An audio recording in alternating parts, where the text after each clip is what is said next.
Oh, I'm excited about this one today. I have a good feeling. I want to talk to you guys about a fish pond, why we cannot just maximize a whole bunch of stuff. I've got some tricks and stuff to just, stack functions like nobody's business today and turn that boring old fish pond into something that's great that'll actually feed you, make you money, give great ambiance, give habitat for animals, insects. Let's get right into it.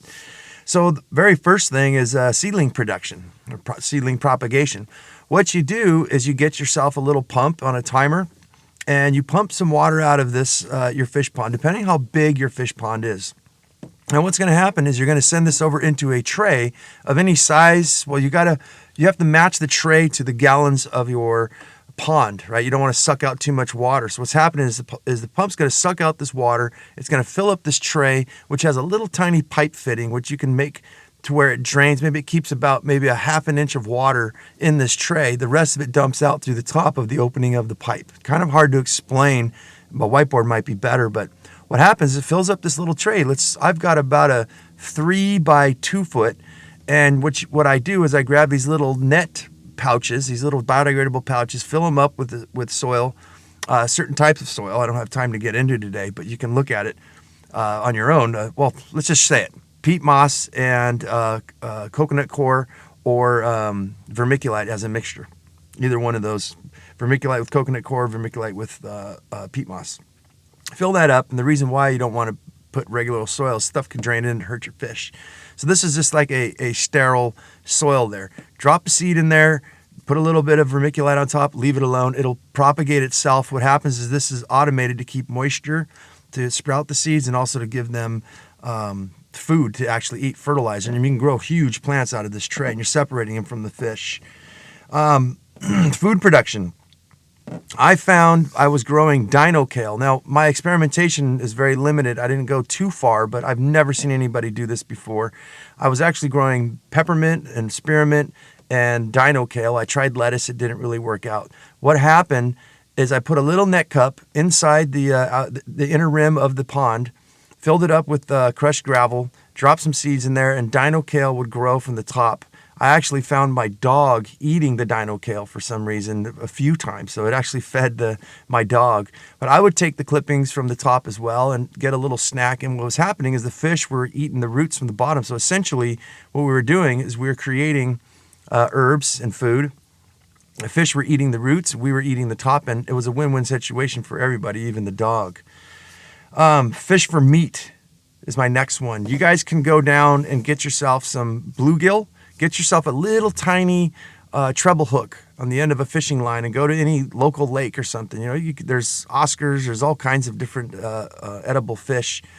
And what you're going to get, the tiniest little treble hook that you can find, just put a little bit of lunch meat on that thing. Dip it within 3 inches of water towards the edge of the pond, and you can just pull these little bluegills and stuff right out, little baby ones.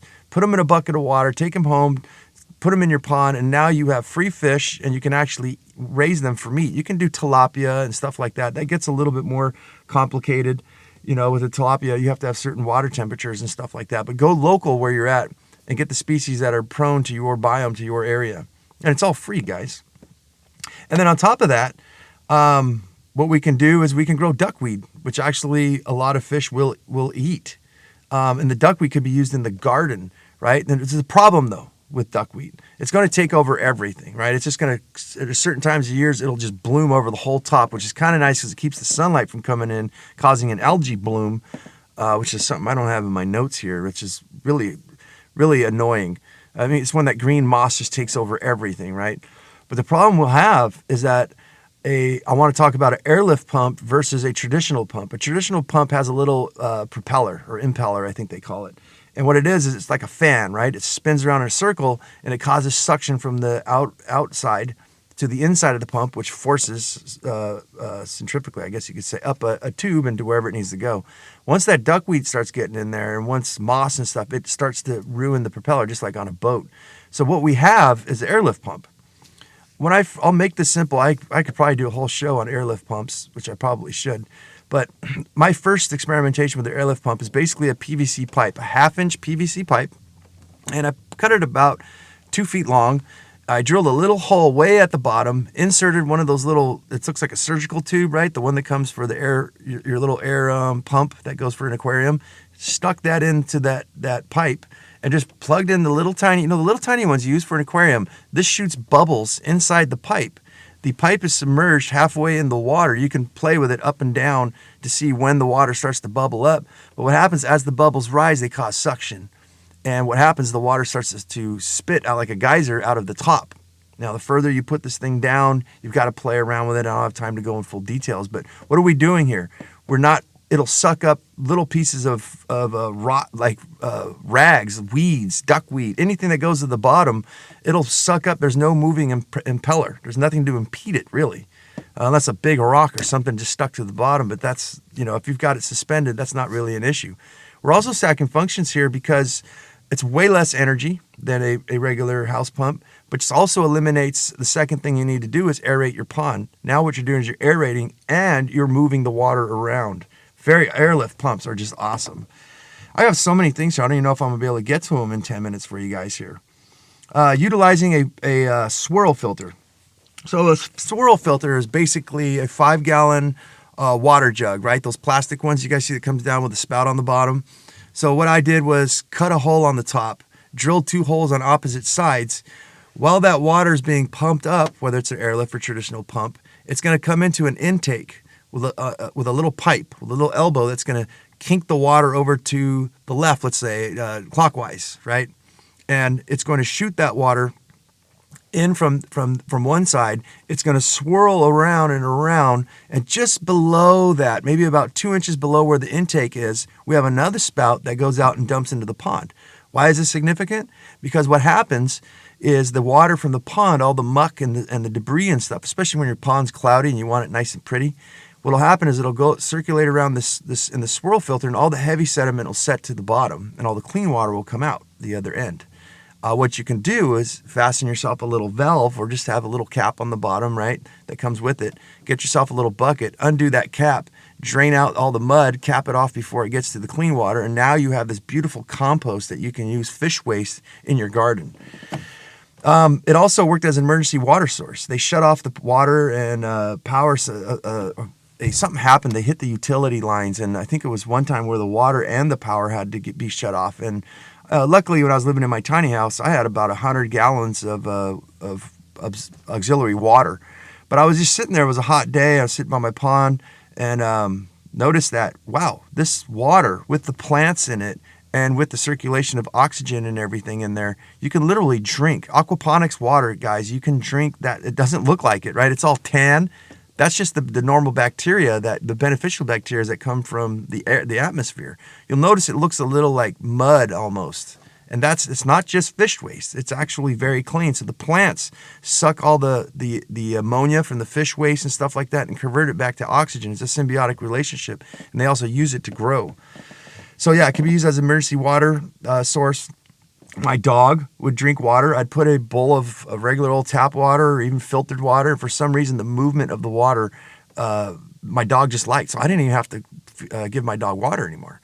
Actually, the pet cat, the neighborhood cat we had coming around, I built a little shelf for him to stand on the edge. He would come in and drink the water as well. Not to say the birds and stuff too, wildlife, which we'll get into. So insect habitat. If you've got a garden, what's happening is I was growing such things as horsetail and stuff like that. And it gives them, it's like bamboo, right? Inside the pond. And what happened is dragonflies would come and they'd eat the larvae that were inside the pond. It created a habitat, like I said, for birds, for frogs. We had frogs and amphibians and stuff climbing in and actually living in there. We saved a turtle, put him in there one time, and that was pretty cool. But yeah, it creates the insect, and then the bees and wasps and stuff come to drink water when it's hot, right? What's going to happen, those bees are going to come and pollinate your plants. And then you're going to have the dragonflies, which are going to eat a lot of the bad insects, like aphids and stuff like that.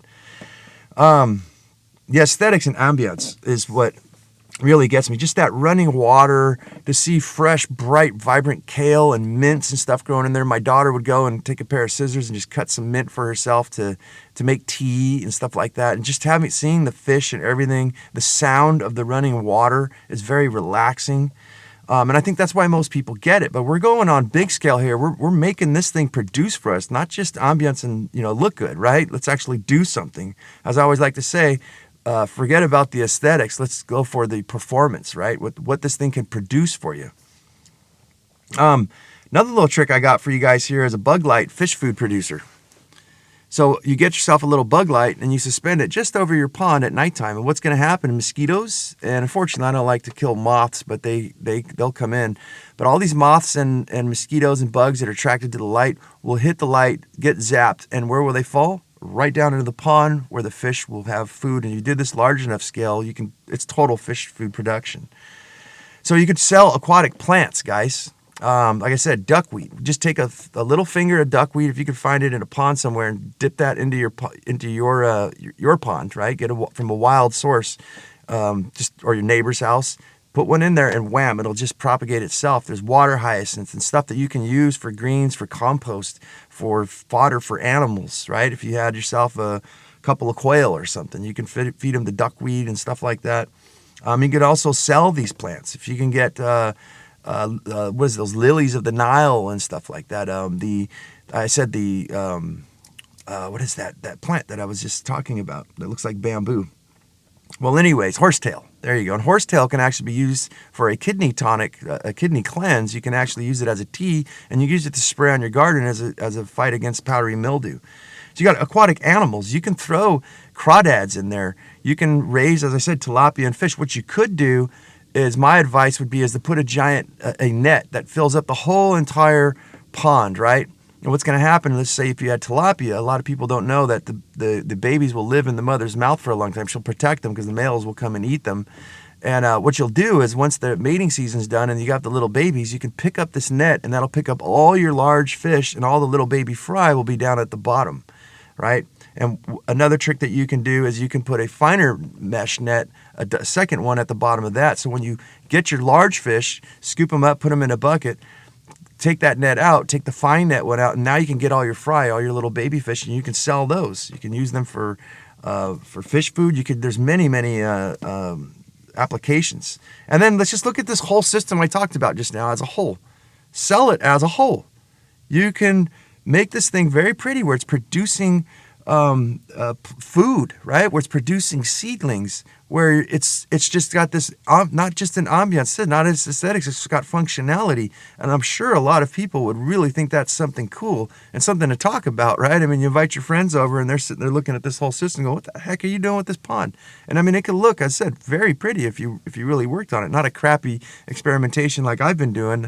Guys, I'm always adding. When I see stuff, I can't stop. My brain just goes overactive, and I'm always looking at better ways and things that I can innovate. But guys, I hope I turned you guys on to something cool where, I mean, let's just look at things not in their simple form. What can we stack functions as we learn in permaculture? What else could we do with this one thing that make it multi-dimensional, multi-purpose, right?